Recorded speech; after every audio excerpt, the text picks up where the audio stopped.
In Flanders fields, the poppies blow, between the crosses, row on row, that mark our place, and in the sky the larks, still bravely singing, fly, scarce heard, amid the guns below.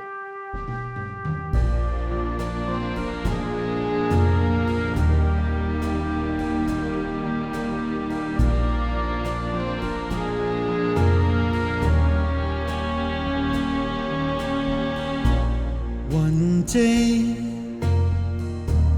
when this noise has gone, that day I'll give back my gun, then I'll hold you tight, and we'll dance all night, like we did when we were promised. I remember last December, a day I won't forget. The sound of the fairground, shooting stalls and mirror halls, sunlight in your hair, one fine, fine day to be with you. One day to hold you, one day to be with you, one fine, fine day.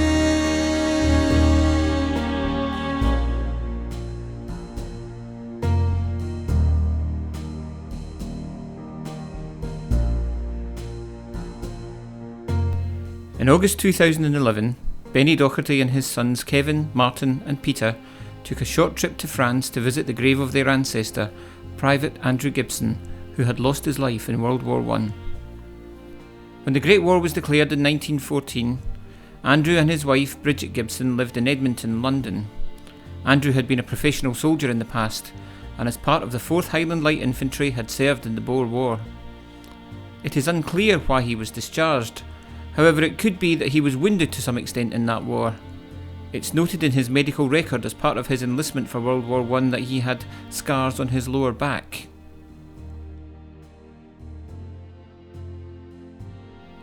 When war was declared, a campaign began to recruit soldiers to fight as part of the British Expeditionary Force, famously proclaiming, "We'll be home for Christmas." Andrew seems to have made a quick decision to re-enlist, joining the long queues outside the recruitment office in Tottenham, and he became a private in the 1st Battalion, the Middlesex Regiment, known as the Diehards, on the 1st of September 1914. His next 3 months were spent in Rochester, Kent, training with the battalion, for the most part.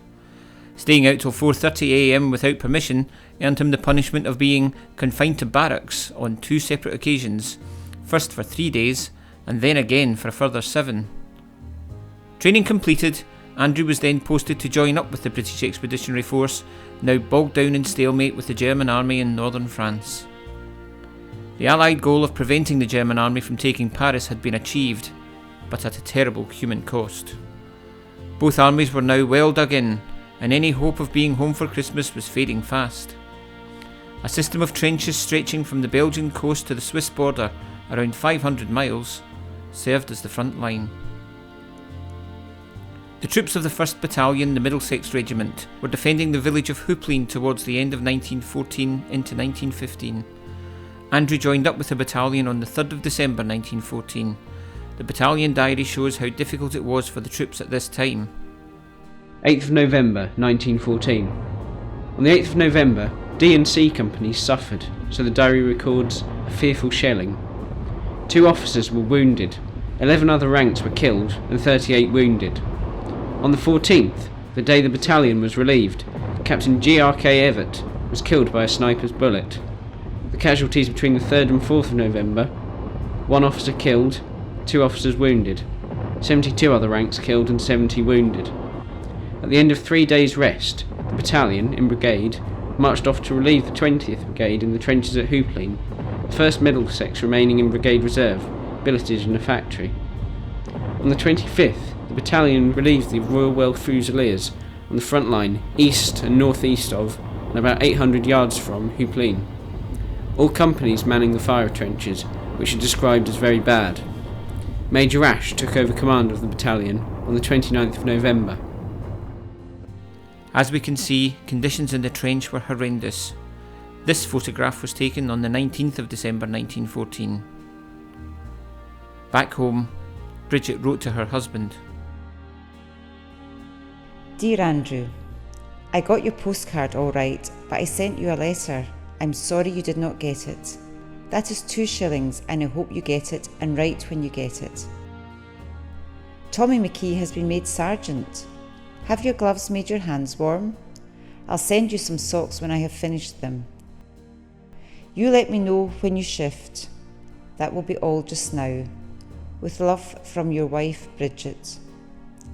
We are still all well, hoping this will find you the same. Be brave and watch yourself, as you know I will do the same. Goodbye. I hope not for long. 20th December 1914. Until the 20th of December, the 1st Middlesex held the Hooplain trenches, during which period there were constant casualties, and the conditions in the line became more and more terrible. On the 17th, 2nd Lieutenant S.C. O'Pake was shot by a sniper and died shortly afterwards. 3 days later, the battalion was relieved and marched off to billets in Armentières, where the close of the year still found the men quartered.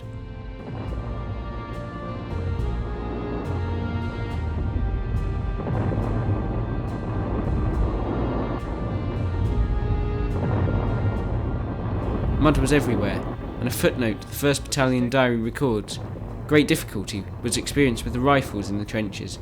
They got grit into the leads and the cases stuck in the breeches, with the result that the bolts would not open. This was overcome with careful cleaning and oiling of the bolt and actions and leads. Andrew didn't make it till they were relieved. He was killed on the 20th of December. A family story which passed down told how, unusually for the time, he had been shot from a plane. After some research into aviation history, it seemed less and less likely, as planes weren't fitted with guns until 1915, as they kept shooting the propellers off. Handheld rifles were taken up, but for the most part, planes were used for reconnaissance. However, a diary entry from Medical Officer Travis Hampson, who was in the trench between Hooplain and Frelinghuysen, records an attempt by the troops to shoot down a German Taube plane. Maybe the story was true. December the 20th, 1914. Had a walk with Chandler to Plug Street. A fine day for photos. Thereabouts, we heard our anti-aircraft guns firing at a German plane, so we went on half a mile or so and found their emplacements by a farm. They were, I think, the 12-pounder RHA gun adapted for the job. We asked if we could take a snap, and did so, afterwards waiting to see if a plane came over. Nothing doing, so we used up the spool. Then, of course, over came a Taube, looking like a louse in the sky, and they opened up on it. Under remarks in Andrew's casualty record is the entry Dart 2. Further investigation has shown that this refers to a particular type of weapon used by the Imperial German Air Force. The Dart Type 2 was literally thrown down onto the men or horses below. It seems desperately unlucky to have been killed in such a fashion. Andrew was awarded the British War Medal, the Victory Medal, and the 1914-15 Star.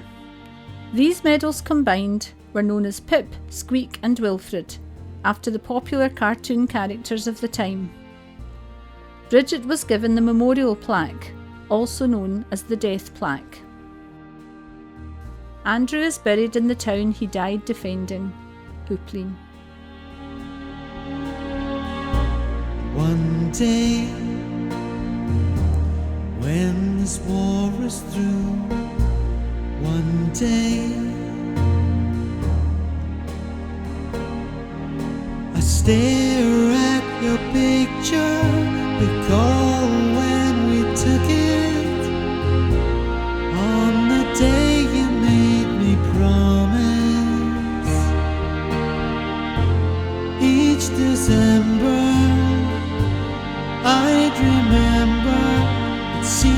like yesterday. The shooting stars are very different.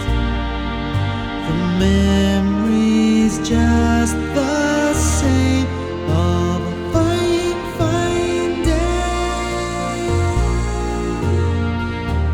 To be with you one day, to hold you, I'll hold you,